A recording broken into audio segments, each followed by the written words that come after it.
Hello guys! So, ang topic natin for today, mga dapat mong gawin kapag ayaw nang tumayo ang pipino ng partner mo. Bilang partner, may magagawa ka dyan para maibalik ang sigla at buhay ng pipino ng iyong partner. So, kung interesado kang malaman, panoorin ang video na ito. So, without further ado,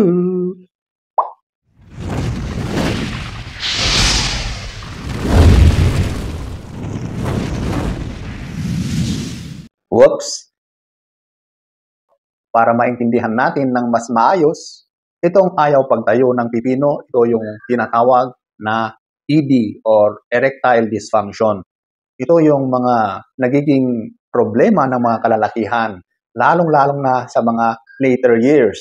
Dati, ang mga nakakaranas dito ay yung mga may edad 50 pataas. Pero sa panahon ngayon, marami na ang nakakaranas dito kahit sa mga mas batang edad. Minsan, nag-uumpisa na yan sa mga 30, as low as 30. Sa tingin ko, may effect ang mga lifestyle ng tao. So, para mas maintindihan natin, manood. So, bilang mga babae, may magagawa kayo. May participation kayo kapag ganyan na ang nararanasan ng partner nyo. Itong mga ganitong problema, napakalaki ang effect niyan sa part ng lalaki.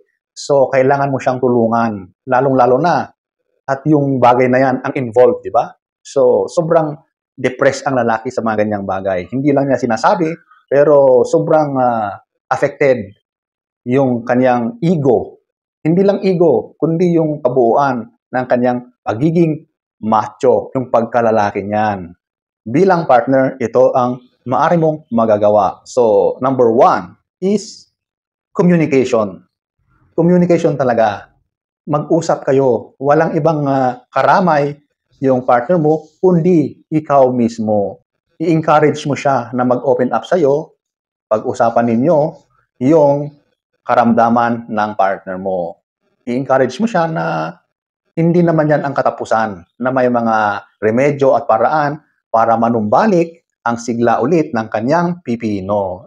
Kapag mga ganyan kasing pagkakataon, madalas ang mga lalaki ay sinasarili na lang nila yung mga problema na ganyan. Ayaw nilang pag-usapan. Kasi parang feeling nila mas nakakabawas sa kanilang pagkamacho. Totoo yan. So, nananahimik na lang yan.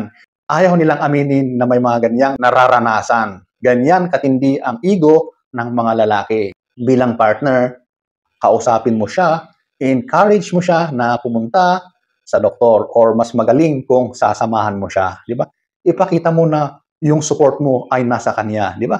Kapag ganyan, medyo lalambot din siya at sigurado mako-convince mo rin siya na magpa-check up. O, di ba? So, yan ang number 1. Number 2, ito, syempre, pumunta na siya sa expert. So, samahan mo siya, di ba?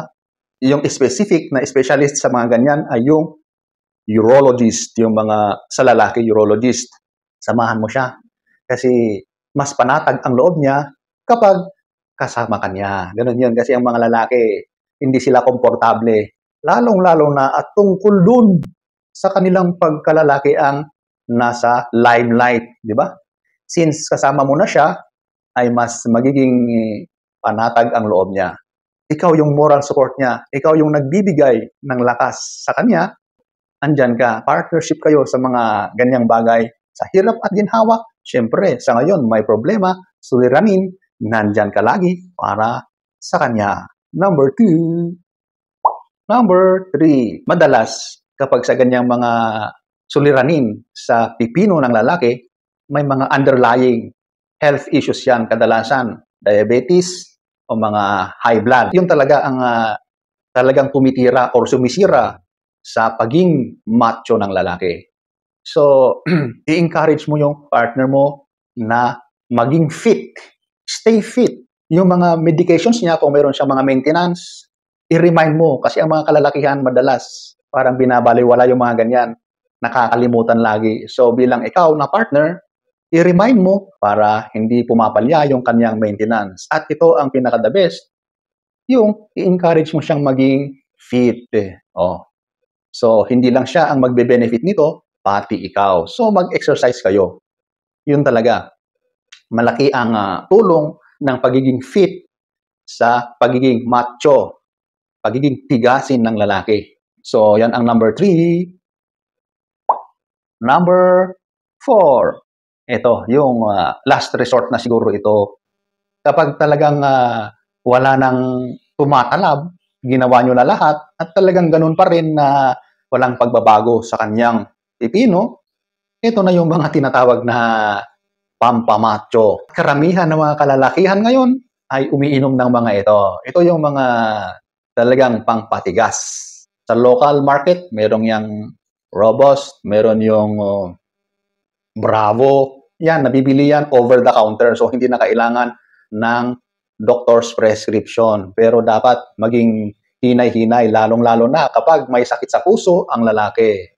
Sa branded naman, yung mga kilala at sikat na mga international na pill para sa ganyang bagay, andyan yung Viagra, andyan yung Cialis, yung Levitra, ayan po. Pero ang mga pill na yan, kailangan na ng doctor's prescription. At syempre, mas mahal. Meron din tayong mga binebentang mga online, mga pampatigas dyan at pangpamacho.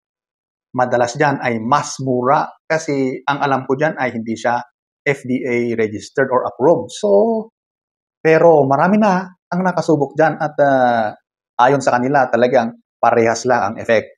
Mura na, effective pa. Pero ito, medyo maging hinay-hinay or mag-ingat kayo kasi hindi natin alam kung ano yung mga ingredients na nasa tableta na yan. So, ayan po ang number 4. Number 5. Ito yung isa sa talagang nakakasira talaga sa pagiging macho ng lalaki. Number 5, umiwas or itigil na ang panonood ng porn. Alam nyo kasi, ang porn, sinisira niya yung sensitivity ng isip at ng mismong pipino natin na de-desensitize yung pakiramdam natin kapag lagi-lagi tayong nanonood ng porn. So kapag nasa realidad ka na, nasa mismong action ka, parang hindi ka na-el or na-arouse dahil yung expectations mo ay hindi katulad ng pinapanood mo sa porn. So desensitized ka na dyan sa isip mo at sa physical na katawan mo. Sigurado mapapansin mo pag matagal ka nang hindi nanonood ng mga ganyan, kapag nakita mo yung partner mo na bagong ligo, o mararamdaman mo na na-excite ka na ulit. Kahit sa ganong mga simpleng mga visual na nakikita mo, na-excite ka na agad. Kasi parang na-refresh ulit yung katawan mo doon sa mga pumasok na mali na napapanood mo sa porn. So ayan po ang number 5. Number 6, sabihin mo sa partner mo na subukang kumain ng mga prutas, mga pagkain, mga gulay, protein na nakakadagdag ng pagkamacho. Marami yan. Maraming mga alternatives para magiging macho ulit yung partner mo. Sabihin mo sa partner mo or i-share mo yung nalalaman mo kasi ang mga natural na pagkain, nandyan din yung mga natural na pangpamacho. So yan ang number 6. Number 7, sabihin mo sa partner mo, baguhin na ang lifestyle. Kung yung dating ginagawa mo, yung lifestyle mo dati ay talagang faulty, hindi maganda, talagang nakakasira sa katawan. Sa panahon pa naman ngayon na karamihan ng tao ay nakaupo, nakahiga, nakahilata, tamad gumalaw, laging nakatutok sa cellphone, diyan nasisira ang pagiging tigasin ng lalaki. Alam nyo kasi ang katawan ng tao, designed yan para gumalaw. Hindi yan nakadesign na para kumilata at walang ginagawa. Masisira talaga ang katawan yan, lalong-lalo na sa pipino. So ayan po, ang number 7, baguhin ang lifestyle. 2,000 years later. So ayan po, tulungan ang partner nyo para manumbalik ulit ang pagiging tigasin niya, di ba? So sana ay nagustuhan nyo ang ating topic for today. Next story time. Don't forget to subscribe.